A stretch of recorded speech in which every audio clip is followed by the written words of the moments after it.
Okay, time now for a look at what the international newspapers are saying, and for that I'm joined on set by Nicholas Rushworth. Hello there, Nick. Hi, Louise. A certain 74-year-old Italian former Prime Minister dominating headlines, Nick. Well, Italian politics, you've got to love it, right? I mean, it's always a spaghetti bowl. Always and here, colourful. And I looked at the Italian press this morning and turned straight away to the Rome paper, Il Messaggero, which I took to be fairly neutral. It's headlining on Berlusconi's comments over this rollercoaster weekend we've had in Italy. And there it said, well, Monti's announcement that he would resign was due. It's been a catastrophe for the country, having this technocrat government. Not one favourable economic indicator among the quotes there. The police, the comment that caught my eye in Il Messaggero this morning was that, in fact, to do this, to come centre stage again, to be #1 in politics, he has to tie up with the Northern League, which is, of course, its agenda is about splitting Italy, isn't it? So it's a right-wing party, and the goal is to bypass this new emerging force in Italian politics called the Five-Star Movement, which is led by a comic called Beppe Grillo. OK, he does have some support from a certain newspaper owned by his brother, no less. Well, you've got to rely on family, haven't you, to sort of keep you in the front pages. And Paolo Berlusconi, owner of Il Giornale, has got a commentator called Renato Brunetta, who's an economist and a former Berlusconi minister, to write this piece. And you can see the headline there, Caro Prof, lo ammetta. La crisi è nata in Germania. So the headline there is saying, dear Professor, which is Mario Monti, admit it, come on, come out. You know that this problem was all born in Germany, was created in Germany, and technocrats, well, they're no issues for anything, are they, really? So the Il Giornale line there is very much spelling out the Berlusconi message, which is that this whole period has been a fiasco. He will run against the economics of the technocrat, and he will blame Angela Merkel. She alone is responsible for the mess in the Eurozone.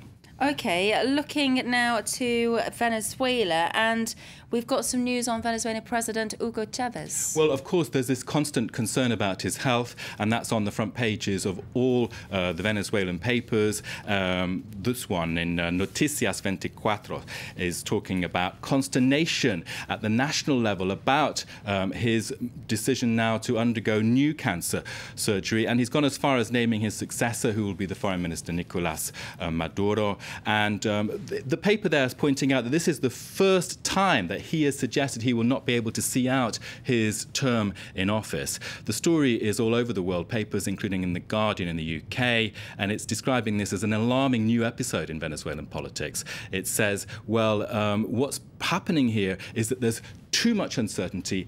He should have released these medical records long ago, quashing rumours, and in fact it's a political football. It's allowing the Chavez government to sort of maximising the drip feeding of bits of information about his health. Yeah, there has been a lot of speculation about his health, hasn't there? Just going to Australia now, and a massive story about these two radio DJs and Kate Middleton's nurse. It's a very sad story, Nick. Well, this is on the front page of the Australian press, as you imagine, the Herald Sun there, with a picture of the person who committed suicide. Now, her name is Jacinta Saldana, Indian-born.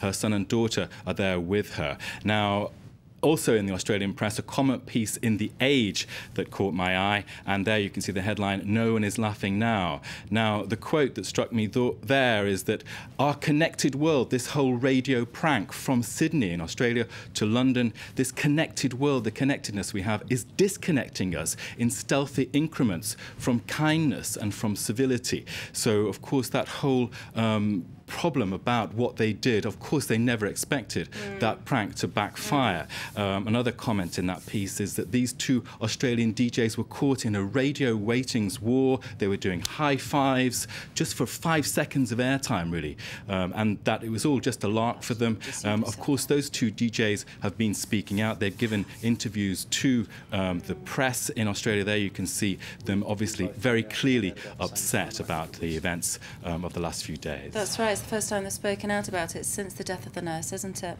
Now, of course, we can't finish on a sad story like that. Tell us about a cartoon that's caught your eye. Well, this is in the International Herald Tribune. It reflects royal baby fever. Another angle of this royal baby there you can see. Tell us about the royal baby, Martians cry as the Mars rover mission progresses. The people in Mars rover mission control saying, we have made contact.